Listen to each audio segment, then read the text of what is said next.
On this episode of Living with a Classic, we're going to start to have a look at some slow or inoperable electric windows.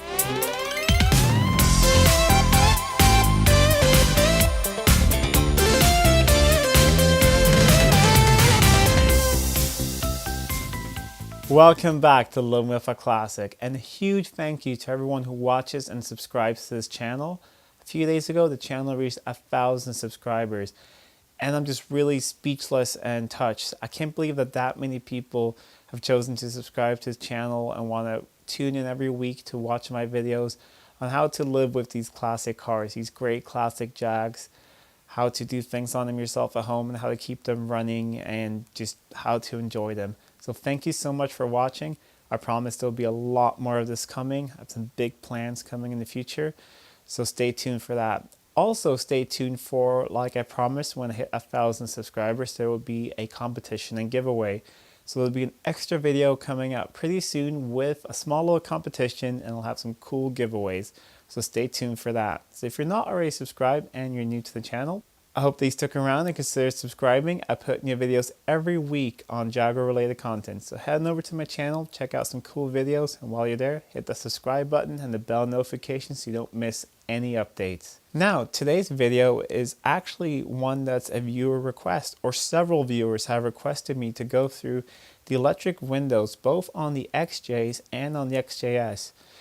Both cars pretty much suffer the same thing. The windows can be inoperable, or they can be really slow and take forever to go up and down. And this will be a multi-part video. I believe I'll do it in 2 parts. In this first part, we're going to go through the electrics, which is, in my opinion, the biggest reason why they're slow, why they're inoperable, and most of the problems. And most of the problems can be traced to these, the window switches. It's not that they're designed badly or that they've been made badly or anything. They're just old. There's contacts inside and they corrode. And when they corrode, of course, when you push them down, you won't get a good connection and you won't get full voltage going to your windows. And of course, they'll be slow. But the great part is, these are very easy to service at home. These are some out of an XJ Series 2, just like that one. I got them out of a parts car. But they're very similar on the other series as well, and on the XJS. They work in the same way, they just all look a little different. So let's head over to Workbench. I'll show you how to get these out, how to take them apart, what to look out for, how to clean and lubricate them, and make them work just like new. Here's everything you'll need to service a window switch. A small flathead screwdriver just to get them apart. I like to use a Q-tip with some alcohol to clean them on the inside. If they're very corroded, you might have to use some fine sandpaper or memory cloth to clean off the contacts. And once you're done, I like to use some grease to reassemble them and lubricate them so that they'll work perfectly for many years to come. So now let's have a look at a switch on the inside. Here's the panel from a parts car with some extra switches. And I thought we'd have a look at this one because it's the worst one I have. It's really stiff. And it sticks if you push it down hard enough, and it's not the nicest cosmetic shape either, but we'll have a look at the cosmetics later as well. So let's see if we can get this one working well. One thing that you need to think of is that the cables are not really marked when you take them off, especially on a Series 2 or a Series 1. On a Series 3 it's just one big plug, and that's a lot easier. But on these earlier series, it's just individual cables, so take some good pictures and mark the cables when you take them off, because otherwise it will be a real pain to put all this back together. Now let's take the switch apart. And also, to get them out of the panel, all you have to do is push down on these little tabs here and they wiggle out. To get the switch apart, just hold it in your hand, grab that small screwdriver and insert it in the indentations on both sides. You can carefully just pry out the top of the switch. Then there'll be 2 parts inside. Sometimes they fall off in here. You have this little plastic thing here with a roller and a little spring inside. Set this to the side. Also remember which side it went on, because the switch is not the same on both sides. It's a little different on that side and that side. That corresponds in here, so just remember how you took it apart. And as you can see if I can get this to focus. it's really very dirty inside and corroded. So you have some contacts down there, and then there's two on each side. So all of those will have to be cleaned for this thing to work perfectly. So grab some alcohol on a Q-tip and just start cleaning in here. There's no easy way of doing it. You just need to be methodical and clean it up. So I'm going to clean this one up and then I'll show you the results. On the sides you have these little access holes here and here. You can see the contacts on the side. So you can get the Q-tips in there and clean off those contacts really well. If you see that they are corroded, you can get some fine sandpaper in there and clean them off. But usually they'll just clean off really nicely with some alcohol and just cleaning them off. Now the main part of the switch is really nice and clean inside. The contacts are all shiny.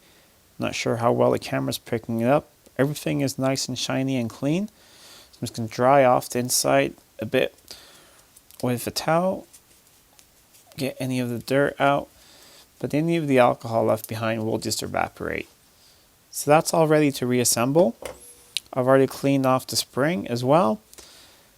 And I cleaned up this little roller here. And I'm going to dry that off as well. I said that we're going to have a look at the cosmetics. So here's the top of the switch. And it's just kind of not in the nicest shape. It's a little shinier there. And it's basically just dirt stuck in there. So I'm going to take some of the alcohol on this rag and clean off that dirt. Now doesn't that look a lot better when it's clean? It's not perfect, the switch is kind of worn, but it looks a lot nicer than before. But the top of the switch now looks really faded. This plastic up here is quite faded. There's an easy trick to fix that. You can use this stuff that you use on the black bumpers, known as jet black or black wax. There are many different brands that make this. It's just one I had at home. This stuff is really great on black bumpers like on the XJS or any car with a lot of rubber on it. So just take a little bit of it on a rag and you can just rub it into this dried out plastic here. It will soak in, so you might have to do it a few times, but once you're done, it's going to look like it's brand new. Now doesn't that look a lot nicer before? No longer faded, it's all nice and black again. Almost looks brand new. So now let's reassemble everything. You have your grease there. You have to remember which side this came out of, but if you forgot, you can look inside. On one part the contacts are a little closer together than the other part, and that matches here because this is a little bit wider, that goes in the wider part, and this is a little narrower and that goes in the more narrow part.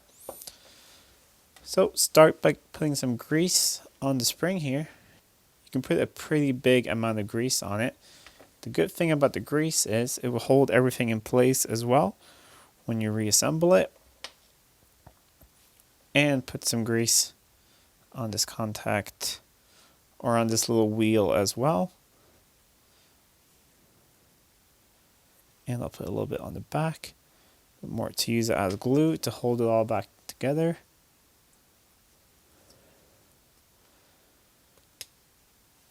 Make sure it can spring. And now you just need to make sure it goes in the right way. So I have the narrow part here and the narrow part over here.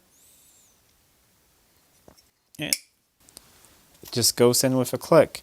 So I'm going to get the grease off my nice new clean switch. So now let's see if it works better and if it gets stuck. That works a lot better than before. It's really smooth, easy to push down, but still has a nice distinctive click. So that's one switch restored. Just for fun, let's look at it next to one that I haven't touched yet. And when we started, this one looked a lot better than this one. So just by cleaning it off a bit and by treating the edge with that black chrome, it will look a lot nicer when it goes back in the car. So now, when you've done one, you should do the other ones as well, and you'll know that your switches will work great for many years to come. And that's it. That's how you clean and lubricate these window switches. Once you've done that, they should work perfectly for another 30 or 40 years.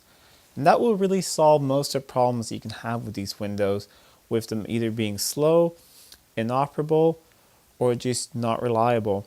However, if you're still having some issues, it could of course be the wiring and it could be the mechanism. But don't worry, we're going to go through all those things in a future video. I'm going to show you the mechanism on the XJ and on the XJS. You can see how both of them work and how they're a little different and how you can clean and lubricate them. I'll also show you how you can set the window height on the XJS convertible, which is something that might need to be done every now and then, so the window doesn't stop too far up or doesn't go all the way up so you have a gap up there. But that would be in a future video. So if you're not already subscribed, I highly recommend that you do. I put new videos every week, so hit the subscribe button and the bell notifications so you don't miss any updates, and so you especially don't miss my competition video coming out pretty soon. But until next time, I'm Adam, and this was Living with a Classic. I'll see you soon.